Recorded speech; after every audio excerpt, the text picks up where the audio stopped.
Hey everyone, I'm here today to do a review of a wig for you on behalf of Wig Studio 1. So Wig Studio 1 sent me the wig on my head so that I could have an opportunity to check her out and share her with you guys. So what I have on right now is Belle Tress Irish Coffee in the color Cappuccino with Cherry. So let me show you this first and then we'll move along. All right. So, Wig Studio 1 is an online retailer and I do periodic guest reviews for them, and I've been doing that for a little while now, and it's such a good opportunity for me to try some new styles so that I can share them with you guys. And they have a wonderful, not only online store, it's wigstudio1.com, but they also have a Facebook group, and I'm such a fan of the Facebook group. It's called Wig Studio 1 Wig and Topper Support Group. Fantastic group of ladies. They might even be over 10,000 members at this point, I'm not sure, but so many women sharing information and pictures and answering questions about wigs. It's just a wonderful, wonderful Wig Sister community, so I really, really recommend it. And it is the first Facebook group for wigs that I joined when I first started wearing wigs, so definitely has a special place in my heart. So check them out. All right, let's talk about Irish coffee. Initially, when I received Irish coffee, the very first thought I had was this is an Ignite doppelganger. So I am going to show you Ignite and you'll be able to see how they compare. There are differences, but they're real similar. So fun opportunity for me to show you that comparison. So before I go too far in talking about this wig, let me just show you Irish coffee from all sides.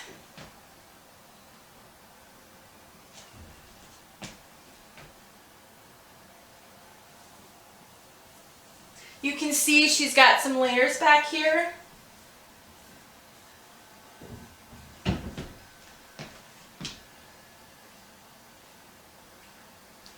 Super fun, trendy, kind of somewhat of an A-line style, and there's layers, but one of the great things about this piece is there's not a lot of permatease, which means it's really going to be it's going to have a kind of a less poofy profile, and it's also going to be maybe a little bit cooler because permatease can add a little bit of insulation, which can make you feel hotter sometimes in a wig. So that's really fun. So let's talk about this color, Cappuccino with Cherry. So let me just read to you a color description I found on this color. It's a blend of cappuccino dark brown and deep Bolzano brown, highlighted with red mahogany and chocolate cherry.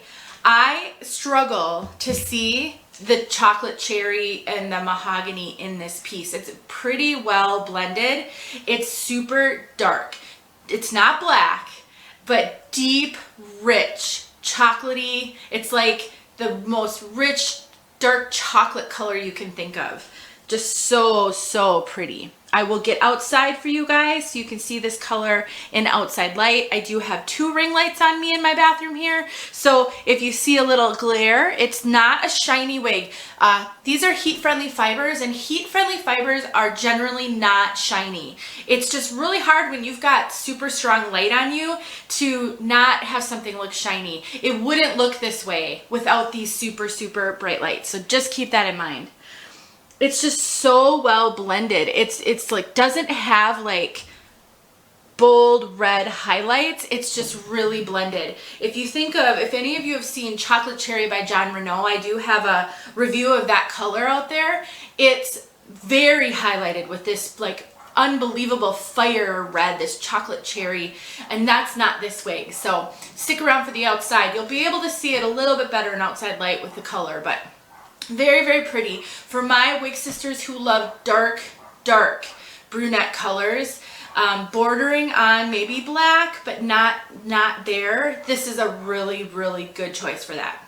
So let's talk then now about Belle Tress. I have a lot of experience with Belle Tress, which is interesting because I avoided Belle Tress wigs for a number of months because of these heat-friendly fibers. They can be sometimes difficult to work with, except in wigs this short, or I would say kind of chin length and above. I have a number of straight bobs by Belle Tress and I love them.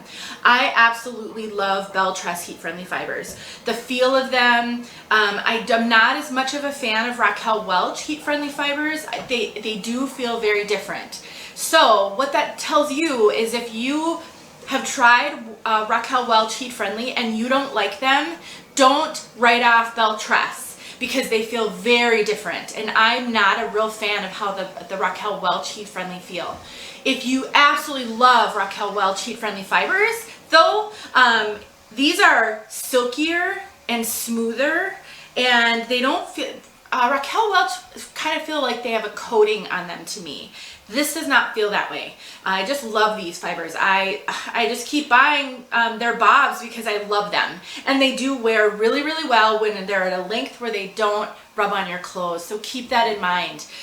This piece has a lace front and a mono part, and I'll show both of those to you. I will take the wig off. Let me tell you though, two things. First of all, this mono part is very densely not threaded. It's just dense. What that means is you can't really see the parting space very well. If you really want to be able to see parting space in a monopart wig, you're probably going to have to pluck this one if you want to see it. Part of the reason is the fibers are so dark. And then part of the reason it's just pretty dense. So while it's there, you can't see it very well. I don't think it makes it look wiggy.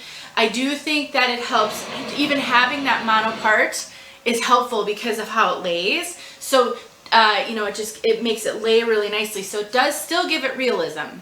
The second thing I want to tell you is Belle Tress lace fronts are not the best lace fronts in my opinion.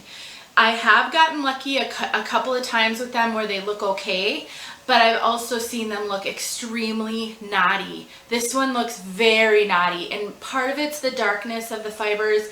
Part of it is just how Belle Tress make their lace fronts. I'll show this to you. It's just not my favorite. And so you have a couple of options now. Again, it's all personal preference, it's comfort level. The way she lays, you can't see it. It still looks realistic, but you can't really see the knots because of how she lays. So if you aren't one to pull wigs off your face in clips, no problem. I wouldn't worry about it. This one also does have a little bit of a fringe that I keep sweeping away to the side. You can actually really easily cut a little bang in this one if you want to, and that would solve that lace front problem as well. And or if you wanted to play with makeup and you really want to be able to pull the wig off your forehead and you're not really sure you're going to be able to, kind of take those knots, you can always use foundation. Let me get closer so you can see it. Translucent powder, all of those things. The other thing I will say is people aren't that observant. So again, it's that whole, getting yourself the perception and what you're used to and those kinds of things. Let me get this camera situated again. I'm just giving you the information. You do with it what you will. We're all going to be a little bit different in how we feel about that. Something else about Belle Tress, their caps are generously sized. A lot of people call them big head friendly, and I agree. I think that they do fit me, but they do, the coverage is really good because they're big on me. The ear tabs go way down. You can't see a lot of my bio hair with Belle Tress wigs, which you can typically see a lot more of my bio hair with other wigs. So I would say if you look at my measurements and you're bigger than I am, you probably can wear this. If you're a true large cap, I'm not sure, but I would say that definitely big head friendly, definitely tons and tons of stretch and room in these caps. Another thing I like about Belle Tress caps is that they do have the nice, kind of the soft ear tabs.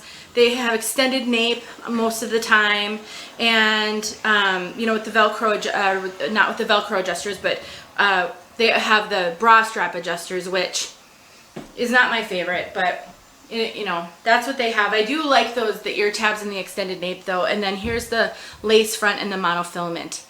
Their lace fronts are just a little bit shiny. Again, with it not showing that much, it's not that big of a deal.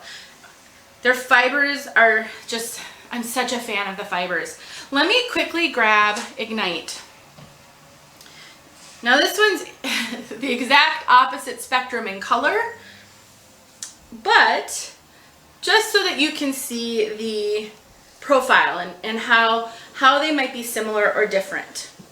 So some of the biggest differences between Irish Coffee and Ignite. The Ignite doesn't have a lace, it doesn't have a mono part. Ignite does have a lace front. What that means then is that you've got a lot more permatease on top. When you don't have any of those monofilament features, oftentimes they use permatease. So Ignite has a lot of permatease on top, whereas Irish Coffee really doesn't have permatease. And Ignite has a much shorter nape. So I did write down the measurements just so that I could compare. So the nape on Ignite here is 1.5 inches. The nape on Irish Coffee is 3.5 inches. You get 2 more inches on the nape. Why is that important? Some people have a low hairline in the back. I am one of them. And when you get a nape below 2 inches, you risk showing your bio hair unless you shave it at this point right here. And so that's a huge consideration. I would just take a look at, do you have a low hairline? Because you might struggle with napes below 2 inches. And Irish Coffee is going to fix that. Irish Coffee is also just longer overall. I'd say the measurements are generally longer. With this permatease, Ignite has a much more kind of rounded shape and much more beveling in the back, where it's a lot more sort of stacked.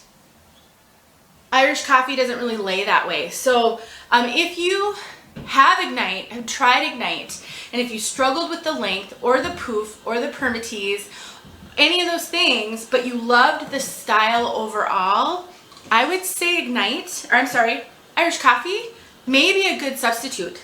Ignite's heat friendly as well. So there is that. I like Belle Tress fibers even better than the heat friendly on John Renault. I just love these fibers. So you're just not going to get as much poof. You've got more length, just in general more length. And then I want you to take a look at this nape. It's so much longer, and so it's really going to give you good coverage in the back, which is awesome. So overall, I think this is a super darling piece. I definitely think for my wig sisters who can do heat friendly and don't want a lot of permatease, don't want a lot of poof, this is a great style for that. And if you just want a little bit more length, you can definitely play with this one a lot. One of the things I really love about these kind of short styles is the flexibility in, making them look really sleek. You can tuck her, if you wanted to put some, a headband in this one would be really cute, like a square band, and kind of pull some of it off and put a square band on. I just think you've got some styling flexibility on this, and you've got the coolness of a shorter wig and something that's not going to lay on your neck. So that's been kind of my take on Irish Coffee. I'll get outside so that you can take a look at this one in outside lights. You can see just how much of that red pulls. It doesn't really pull real strong. So if you're kind of on the fence about those red colors, this might be a good one for you to try. Let me know if you guys have questions. Check out Wig Studio 1, and thank you guys for sending this to me, and I'll talk to you soon. All right, guys, here we go. Cappuccino with cherry outside. Let's see. So I have a full white background. It's just subtle cherry. Let's see if I can get closer. Very subtle, but it's just really rich and deep and beautiful, not super highlighted. And I know that's going to appeal to some of you guys a lot. Okay. Hopefully that was helpful to see this color.